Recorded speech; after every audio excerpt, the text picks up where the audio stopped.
धरने पे बैठेगा या मुझे सही से जवाब नहीं मिला तो मैं आप सबके सामने बोलती हूँ कि मैं आत्मदाह करूँ। कितने वोटों कैसे मानूं कि निष्पक्ष चुनाव हुआ? मैं चाहती हूँ फिर से चुनाव कराए।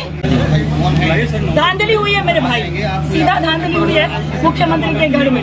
3.5 लाख वोट पड़ता है नगर में, ये इनका पूरा डाटा था। 3.5 लाख कैसे 5 लाख हो गया? कैसे हो जाता है 5 लाख? मुझे बताइए ना, क्यों नहीं मैं मानूं कि ये निष्पक्ष चुनाव है? कैसे मानूं मैं मान रही थी, शुरू से मान रही थी। मैंने कहा ठीक है, जो भी निर्णय होगा जनता का ठीक है, लेकिन आखिर में कैसे ये धांधली हो गई? अब मैं कैसे मानूं कि शुरू से जो चल रहा था, शुरू से जो इनकी बढ़त चल रही थी वो सही चल रही थी? मैं कैसे मानूं? मुझे बताएं, मुझे समझाएं। मैं कब से बोल रही हूँ सर को बैठ जाइए, बात करते हैं। बैठने तैयार नहीं वो।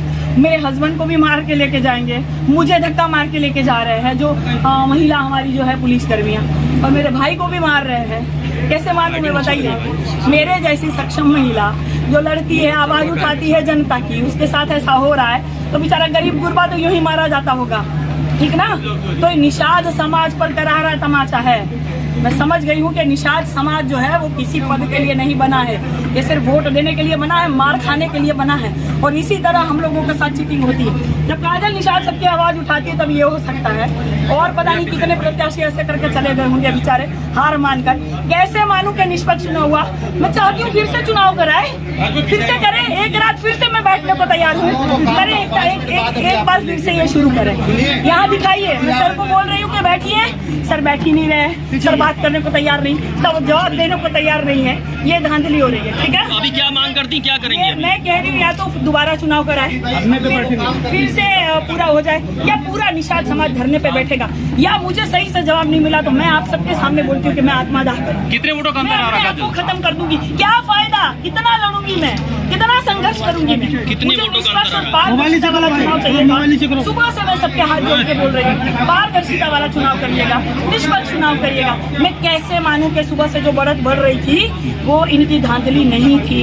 जब आखिर में नहीं, अरे भाई 3.5 लाख वोट पड़ा, वोट बता रही है लोग। मेरी मेहनत का फल, लगातार मेरे साथ जनता चली, जनता ने मुझे वोट किया है भाई, जनता ने, और मेरे सहयोग मेरे समाज ने मुझे आशीर्वाद दिया है, गोरखपुर की जनता ने आशीर्वाद दिया है।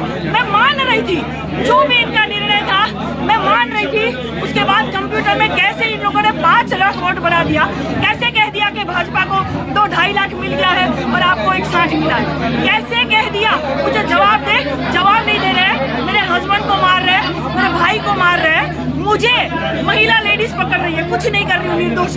ये है मुख्यमंत्री का गढ़, ये है निषाद समाज की बहू कभी नहीं लड़ सकती, यहाँ से मेयर नहीं बन सकती। प्रधान से लेकर प्रधानमंत्री तक के पद ये लोग घटक के रखेंगे, लेकिन निषाद समाज की बहू मेयर नहीं बन सकती। ये निषाद समाज के ऊपर करारा तमाचा है। कुछ कहना चाहेंगे? समझ जाए निषाद समाज, कुछ कहना चाहेंगी? अब समझ जाए, ऐसा काजल निषाद की तरह लड़ने वाला कहना चाहेंगी? नहीं मिलेगा। मैं कहना चाहूंगी, धांधली हुई है मेरे साथ, धांधली हुई है, मुझे जवाब दे। यहाँ के अधिकारी जवाब दे। मैं कब से आग्रह कर रही हूँ, सर बैठ जाइए, जवाब दीजिए, वो बैठ ही नहीं रहे। आपके सामने मैं कह रही हूँ, देखिएगा, सर बैठ जाइए, सर बैठ जाइए। देखा प्रत्यक्ष को प्रमाण क्या? नहीं बैठेंगे, जवाब नहीं है इनके पास।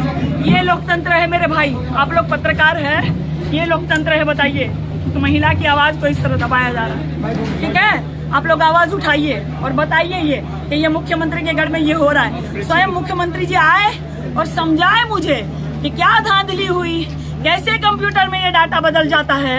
मैं कैसे मानूं फिर निष्पक्ष चुनाव हुआ? मैं कैसे मानूं कि ये पारदर्शिता हुई है? मैं कैसे मानूं फिर? मुझे बताएं। काजल जी, क्या आरोप